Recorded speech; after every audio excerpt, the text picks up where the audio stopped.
Namaste, Germany. Guten Morgen.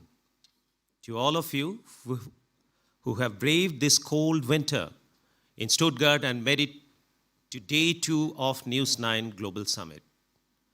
We are honored to have Mr. Cem Özdemir, Federal Minister for Food and Agriculture, and also recently Education and Research. Thank you very much, sir, for joining us this morning. For those who were not with us yesterday, we heard from Minister Ashwini Vaishnav and Jyotiraditya Scindia ji on how India and Germany are on course to further the bilateral cooperation between the two great nations.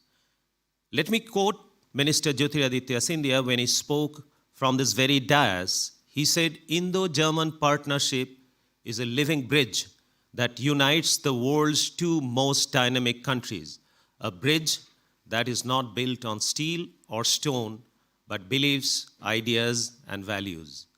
I couldn't agree more. Minister Ashwini Vaishnav went on to reiterate that India offers trust, talent, and stability, which is all the more relevant for exchange of skills between India and Germany. Today, we will delve deeper into the skills program that India and Germany are working together on.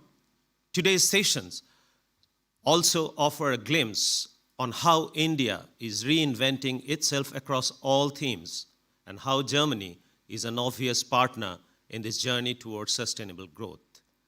Just last month, I was at a lunch that was hosted by the Prime Minister of India in the honor of Chancellor Olaf Scholz in Delhi. The Hyderabad House in New Delhi was abuzz with camaraderies, optimism, and ambition.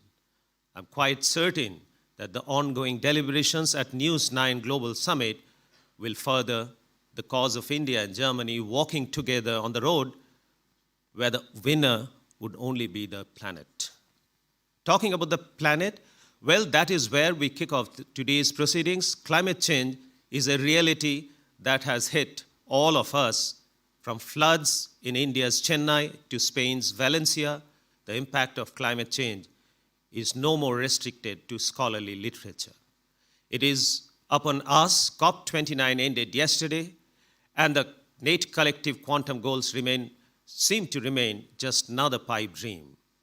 The big question of who will finance the climate change and by how much continues to be a contentious debate. In fact, some of our speakers at the conference today are arriving from Baku after attending the COP29. We'll hear from them firsthand later today. The biggest calamity of climate change is food production, and inflation in food prices hits everyone equally, no matter how rich or poor. So starting the proceedings today would be none other than Cem Özdemir, Federal Minister of Food and Agriculture, Germany, who's recently been added, having given an added responsibility of education and research. Welcome to the summit, sir, once again. We will then move on to another theme that is dominating the global headlines, and that is artificial intelligence. During Chancellor Olaf Scholz's India visit, Prime Minister Modi said that AI has two definitions: artificial intelligence and aspiring India. And while India will endeavor to take the lead on technology, the nation is transforming as a manufacturing powerhouse. As global companies began diversifying their supply chains in adopting the China Plus One strategy, India becomes an obvious choice. So on the News9 Global Summit, we'll talk about an India that is poised to be the next factory of the world. And then, of course, we will hear from our keynote speaker at this News9 Global Summit, the Honorable Prime Minister of India, Sri Narendra Modi himself. He will take us right inside the global bright spot called India. But just when you think it is over, we will dazzle you with a memorable evening that felicitates global icons like what you have never seen before. On behalf of News9 and esteemed partners, I thank you for joining this summit today.